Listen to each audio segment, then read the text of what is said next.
어떻게 이렇게 자세하게 기록이 되어 있을까? 무엇을 의미하냐면 이 이야기를 누가 했겠어요? 했으면 세 사람이라고 생각이 들어요. 첫째는 막달라 마리아, 두 번째는 시몬 베드로, 세 번째는 요한. 이 사람들이 살아있는 동안에 계속해서 부활의 증인으로 살았다는 거죠. 그걸 말하고 있는 거예요. 이 말씀 속에서. 아마도 매일마다 오순절이 지난 다음에는 이 세 사람은 제자들에게도 말하고 만나는 사람들에게도 말하면서 예수님이 부활하셨는데 그날 새벽에 갔더니 문이 돌 무덤이 열리고 예수님이 부활하셨고 거기에 놓여있는 세마포는 그대로 객혀있고 머리를 쌌던 수건도 그대로 있더라. 자랑했을 것 아니겠어요? 본 것을 이야기한 것입니다. 오늘도 우리가 예수님을 만난 그것을 말하는 거예요. 그러니까 내가 만난 예수님, 내가 경험한 하나님, 그것을 내가 이야기하는 것이 증인이 되는 거예요. 그것이 증인인 것입니다. 어떤 사람이 증인이 될 수 있는가? 부활의 증인으로 살아갈 수 있느냐? 새벽을 깨우고 아침을 재촉했던 마리아와 같은 사랑의 사람, 헌신의 사람, 주님을 기다리는 그 사람이 바로 부활의 증인으로 살아갈 수 있다는 것입니다. 히틀러 밑에서 순교한 독일의 유명한 목사님 계시죠? 그분이 바로 본헤퍼 목사님이신데 감옥에 있을 때 그렇게 썼다고 합니다. 이제 나의 신앙에 관하여 완전히 확신할 수 있게 되었다. 나의 신앙은 무거운 짐 아래서도 깨어지지 않고 항거한다. 주저하거나 절망하는 일은 없게 되었다. 좀 이상하게 들릴지 모르겠으나 나는 감옥 안에서 기뻐하는 것을 배웠다. 처형당한 날 간수가 본헤퍼를 불러낼 때 그런 말을 했다고 합니다. 이로써 끝이다. 그러나 생명의 시작이다. 고린도전서 9장 24절 말씀에 보면 운동장에서 다름질하는 자들이 다 달릴지라도 오직 상을 받는 사람은 한 사람인 줄을 너희가 알지 못하느냐. 너희도 상을 받도록 이와 같이 다름질하라. 사랑하는 성도 여러분, 막달라 마리아는 아마도 새벽을 기다렸을 것입니다. 예수님의 무덤에 가보고 싶은 마음으로 새벽을 기다렸습니다. 누가 막달라 마리아처럼 마음을 다해서 주님을 기다리는 사람이 되어야 하겠습니까? 누가 부활하신 주님의 무덤을 향해서 뜨거운 가슴으로 달려가야 할 사람입니까? 주님은 그 자리에 지금 저와 여러분이 서 있기를 원하시는 것입니다. 이 귀한 정의 시간 저와 여러분에게 함께 하시기를 주님의 이름으로 축원합니다. 둘째로 부활의 아침은 인내로 기다리는 사람에게 찾아옵니다. 본문 9절에서 14절 말씀을 다 같이 한 목소리로 읽어보겠습니다. 그들은 성경에 그가 죽은 자 가운데서 다시 살아나야 하리라 하신 말씀을 아직 알지 못하더라. 이에 두 제자가 자기들의 집으로 돌아가니라. 마리아는 무덤 밖에 서서 울고 있더니 울면서 구부려 무덤 안을 들여다보니 흰 옷 입은 두 천사가 예수의 시체 누였던 곳에 하나는 머리편에 하나는 발편에 앉았더라. 천사들이 이르되 여자여 어찌하여 우느냐. 이르되 사람들이 내 주님을 옮겨다가 어디 두었는지 내가 알지 못함이니이다. 이 말을 하고 뒤로 돌이켜 예수께서 서 계신 것을 보았으나 예수이신 줄을 알지 못하더라. 아멘. 본문의 말씀은 놀라운 사실을 지적하고 있는데 그것은 제자들의 영적인 현주소, 그들의 영적인 상황, 그것을 지금 설명하고 있습니다. 그러니까 그들은 성경에 그가 죽은 자 가운데서 다시 살아나야 하리라 하신 말씀을 아직 알지 못하더라. 예수님께서 반복해서 가르쳐 주셨어요. 예수님께서 반복해서 말씀해 주셨어요. 그런데 모르는 거예요. 손에 쥐어줘도 모르는 거예요. 그러니까 이 말씀을 보면 아직 제자들의 영적인 수준이 거기까지 오지 못한 거예요. 받아들이지 못하고 영적인 현상이 되어서도 받아들일 수 있는 준비가 되지 않은 거예요. 예수님이 부활하신 현장을 보면서도 그것이 제자들의 가슴 속에 부활하신 사실로 받아들여지지 않고 있다. 그렇게 말할 수 있다 그 말이죠. 지금 우리도 성경을 읽고 배우지만 자신의 영적 수준만큼만 이해하는 거예요. 그게 사실이에요. 왜냐하면 단단한 음식을 먹는 사람도 있지만 그걸 못 먹어서 그냥 부드러운 음식을 먹어야 될 사람들도 있다고 말이죠. 어린아이가 태어나면 단단한 음식을 먹을 수 없잖아요. 엄마 젖을 먹어야 돼. 왜냐하면 소화할 수 있는 능력이 안 되는 거예요. 그 아이가 조금 자라면 이유식을 먹여요. 이제 중간 단계를 거치는 것이죠. 우리 영적 수준도 다 마찬가지예요. 말씀으로 부지런히 자기가 말씀을 연구하고 기도하고 하면 젖 먹던 시절에서 이유식 먹는 수준으로 바뀌는 거예요. 그리고 이유식을 먹는 수준에서 또 성장하게 되면 단단한 음식도 먹게 돼요. 우리의 육신이 자라가는 그 성장 단계처럼 영적인 단계도 똑같은 것 같아요. 본문의 말씀은 그렇게 기록하고 있습니다. 10절 말씀을 보면 이에 두 제자가 자기들의 집으로 돌아가니라. 이게 이제 앞에서 지금 말씀하시는 9절 말씀의 내용에서 예수님이 십자가에서 달려 돌아가시고 부활하셨다는 사실을 이해를 못한 것이죠. 단순하게 이에 두 제자가 자기들의 집으로 돌아가니라 이렇게 본문에 기록하고 있지만 이 말씀이 의미하는 것은 굉장히 강력한 그 영적인 의미를 시사하고 있는데 제자들의 영적 수준이 아직도 거기에 미치지 못했다. 부활의 현장을 보고도 부활의 그 감격을 누릴 수 없는 자리에 있었던 거예요. 그걸 받아들일 수 없는 거죠. 아직은 그 수준이. 이 엄청난 역사적 사건 앞에서 하나님께서 주시는 이 빈 무덤의 기적을 보여주셨는데도 불구하고 두 제자는 눈이 열려지지 않은 거예요. 아직도 그 영적인 눈이 어두움에 덮여 있었던 것이죠. 그렇다고 제자가 아닌 것은 아니에요. 그럼에도 불구하고 제자는 제자지요. 우리도 2020년의 부활의 아침 예배하러 여기에 왔는데 우리가 주님 앞에 서 있지만 예수님의 빈 무덤을 찾아갔던 두 제자처럼 아무런 의미로 발견하지 못하고 이 시간이 무익하다고 생각한다면 바로 기적의 현장을 찾아왔음에도 불구하고 아무런 의미 없이 발걸음을 돌리는 그런 삶을 살 수 있다 하는 것을 이 본문에서 가르쳐주고 있어요. 두 제자는 자기들의 집으로 돌아갔습니다.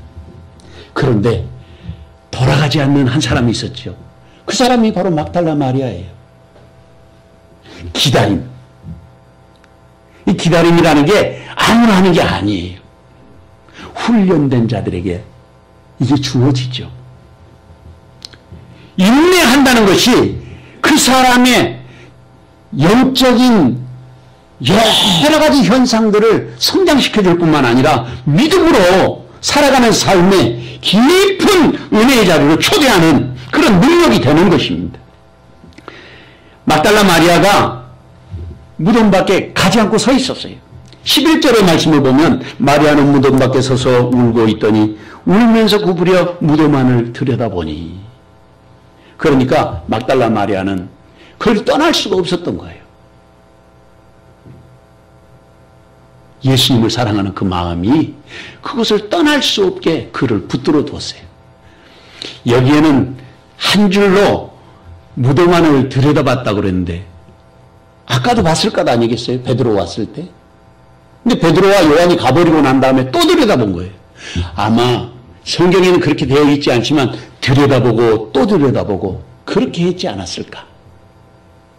그런데 안을 들여다보니까 놀라운 일이 벌어진 거예요. 예수님은 이었던 그곳에, 머리 있었던 곳에 흰 옷 입은 한 천사가 있고 예수님의 발치에도 흰 옷 입은 천사가 또 하나 있는 거예요.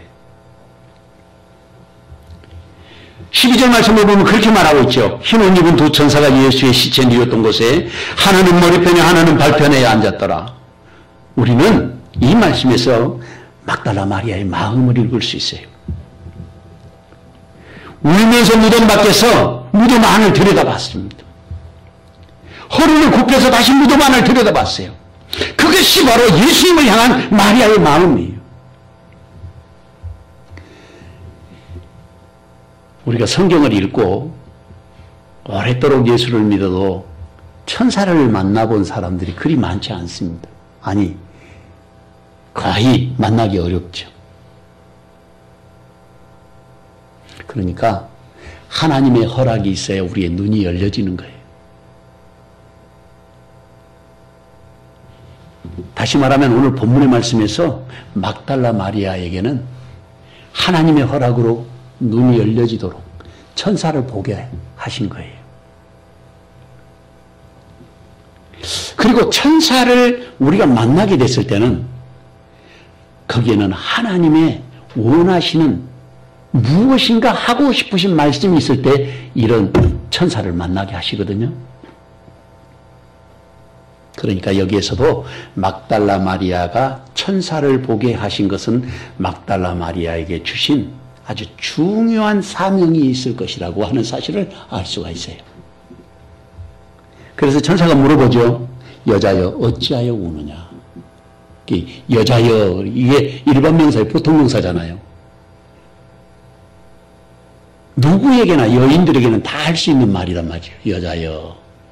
우리나라 말로는 이제 결혼한 아줌마들은 아줌마 그러면 다 해당되잖아요. 시집까지 아는 아가씨 같은 사람들은 아가씨 그러면 보통 명사니까 다 부를 수 있는 게 누구에게나 해당되는 말이죠. 그러는 것처럼 천사가 지금 부를 때는 막달라 마리아를 여자여 이렇게 부르고 있어요. 그러니까 여자여 어찌하여 우느냐 하는 말에 이 막달라 마리아가 사람들이 내 주님을 어디다가 옮겨다 놨는지 내가 알지 못해서 그걸 좀 알려달라고 그렇게 말합니다. 원어 성경을 보니까 톤 키료무 그랬어요. 내가 알지 못합니다. 그리고는 여기에 나의 주님께서 여기에 막달라 마리아를 만나게 되잖아요. 나의 주님을 어디다 옮겨놓는지 내가 모르겠어요. 이게 막달라 마리아의 신앙의 고백으로 우리가 볼 수도 있어요. 예수님을 자신의 주님이라고 고백하고 있는 거죠. 그 순간 반전이 일어났어요. 14절 말씀을 보면 그 말을 했는데 바로 뒤로 돌이켜서 예수님이 서신 것을 보게 됐어요. 그런데 예수님인 줄을 알지 못하더라 그랬어요. 여기도 우리 성경으로 이렇게 그냥 읽어보니까는 우리 말씀에 그냥 돌아서 예수님을 봤다 이렇게 되지만 사실은 이 원어 성경을 가만히 살펴보니까 거기에 비밀이 감춰져 있는데 그게 뭐냐면 예수님이 뒤에 서셔서 막달라 마리아에게 돌아서서 예수님을 보게 하신 거예요. 제가 얼마나 은혜가 되는지. 막달라 마리아가 지금 천사들하고 이야기하는데 뒤에 와서 예수님께서 막달라 마리아로 하여금 자기가 돌아본 것이 아니고 예수님께서 막달라 마리아로 하여금 예수님을 돌아보게 하신 거예요. 이것이. 이 말씀 속에 있는 원래 뜻이.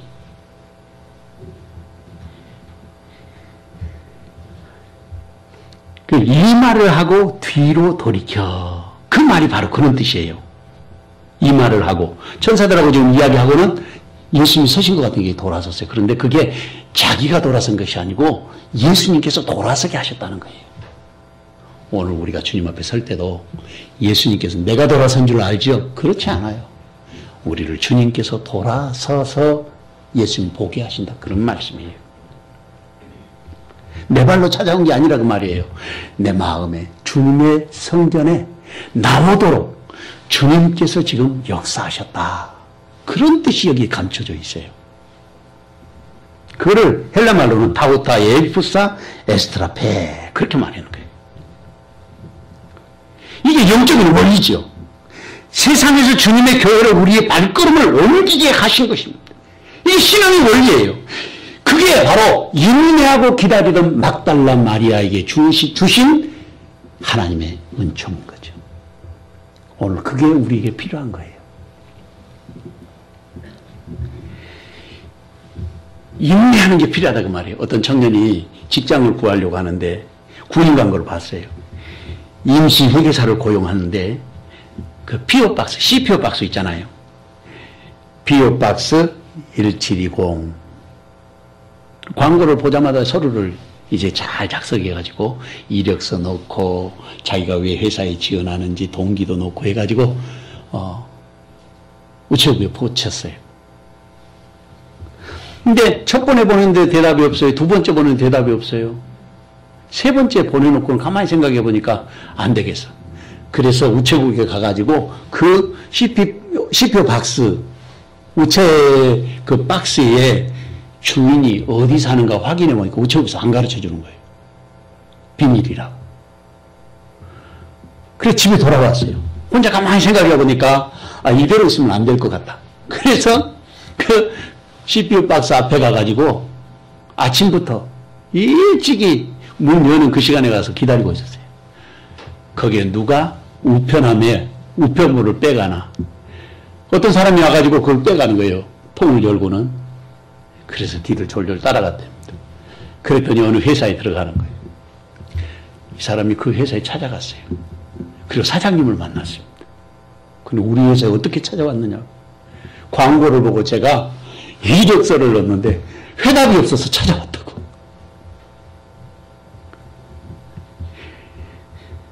아니 우리 주소도 없을 텐데 어떻게 여기를 하고 찾아왔느냐 그랬더니 이 청년이 그 CPU 박스에 우체통에 있는 그 CPU 박스 앞에서 자기가 회사 직원을 기다렸다가 그 직원 따라와서 지금 왔다 그랬어요.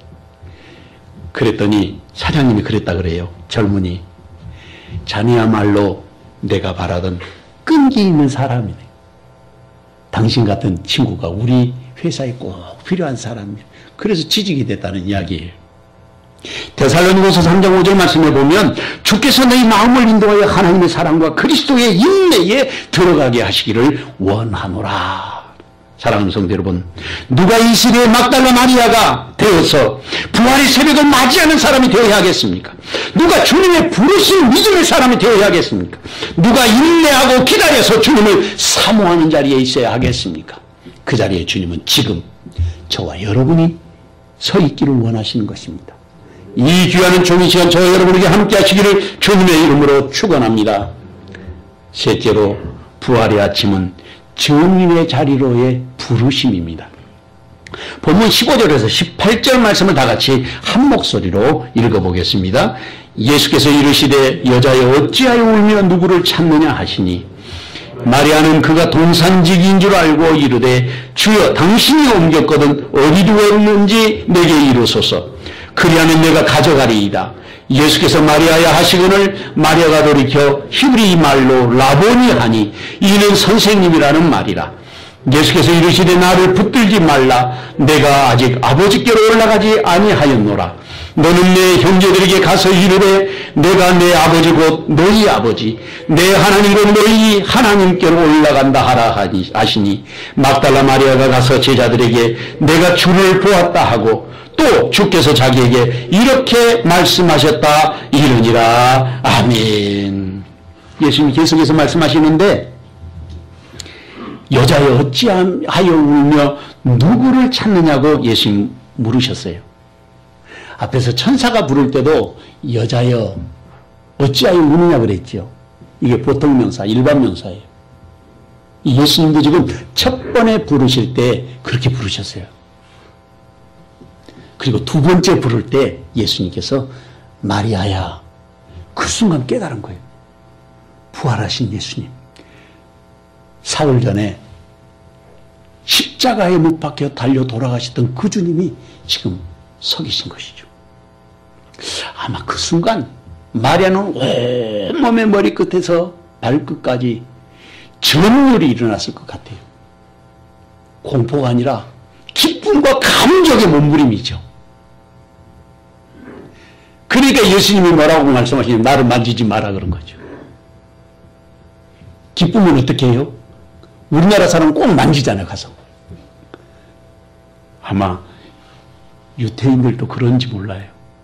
마리아가 예수님을 만지려고 했을 것 같아요. 그러니까 예수님이 나를 만지지 마라. 내가 아직 아버지께 가지 않았다.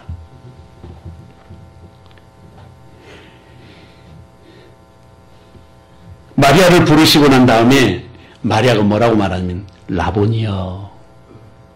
이게 랍비를 부르는 칭호인데 제가 말씀을 찾아보니까 라본이라는 말이 선생님이라고 하는 말의 존칭어예요. 히브리 말로.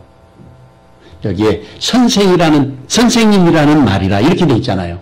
근데 더 구체적으로 말하면 선생님이라는 말 중에서도 선생님을 높여서 부르는 말, 공경하여 부르는 말이 라본이라고 합니다. 이 말씀의 흐름을 다시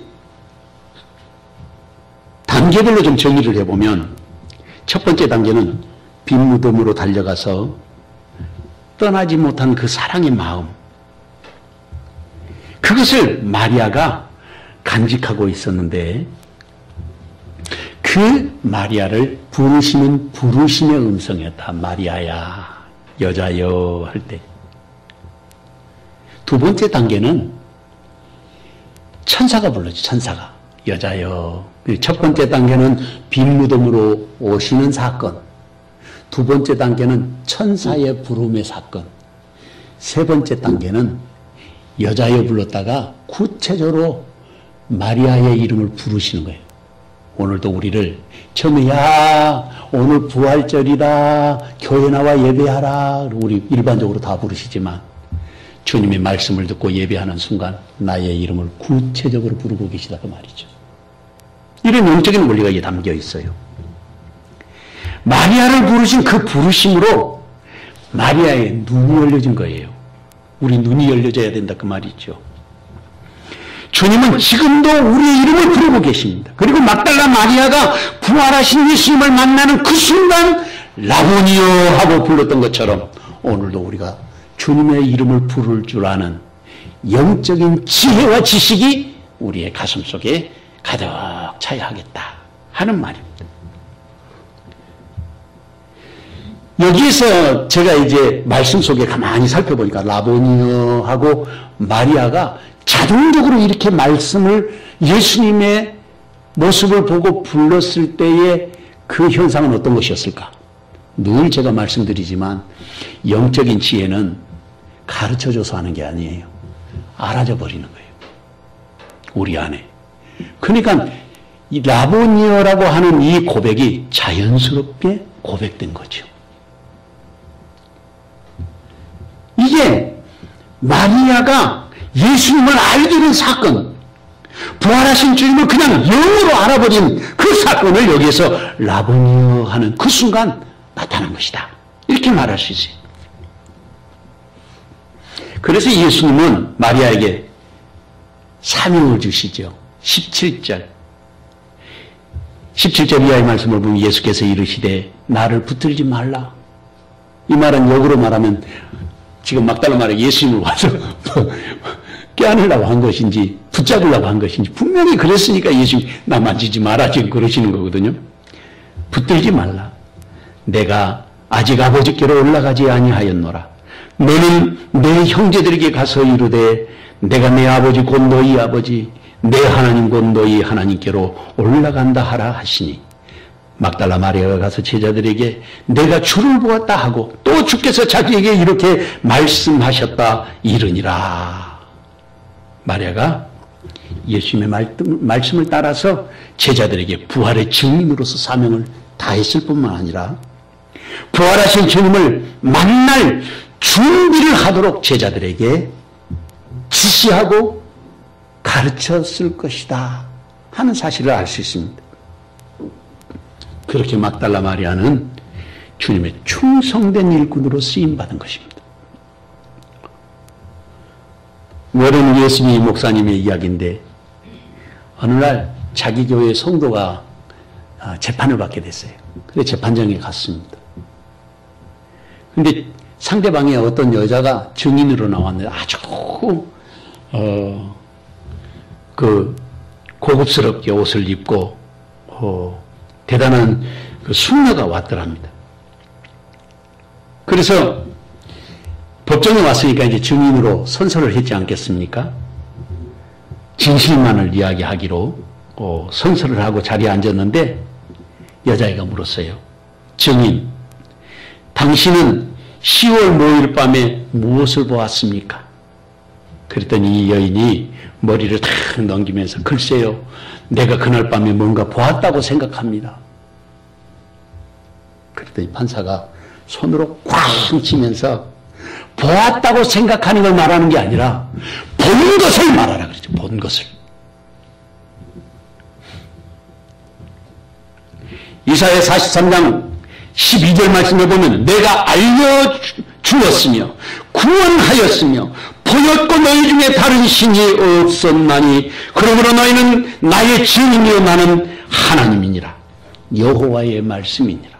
사랑하는 성도 여러분, 우리는 부활하신 예수님의 증인들입니다. 예수님을 만났던 막달라 마리아처럼 증인의 자리로 부르고 계십니다. 누가 부활의 새벽을 깨워야 하겠습니까? 누가 부활하신 주님을 보고 증거해야 할 사람입니까? 누가 부활하신 주님의 위대하신 축복을 누려야 하겠습니까? 그 자리에 주님은 지금 저와 여러분이 서 있기를 원하시는 것입니다. 이 귀한 좋은 시간 저와 여러분에게 함께 하시기를 주님의 이름으로 축원합니다. 사랑하는 주님, 부활의 아침 우리를 부르시고 주님 앞에 나와 예배하게 하시니 감사합니다. 아버지만을 영화롭게 하는 참 믿음의 자녀되게 하여 주시고 이 땅에 사는 동안에 영원한 나라를 소망하며 흔들림이 없는 믿음의 자녀들이 되게 하여 주시옵소서. 예수님의 이름으로 기도하옵나이다.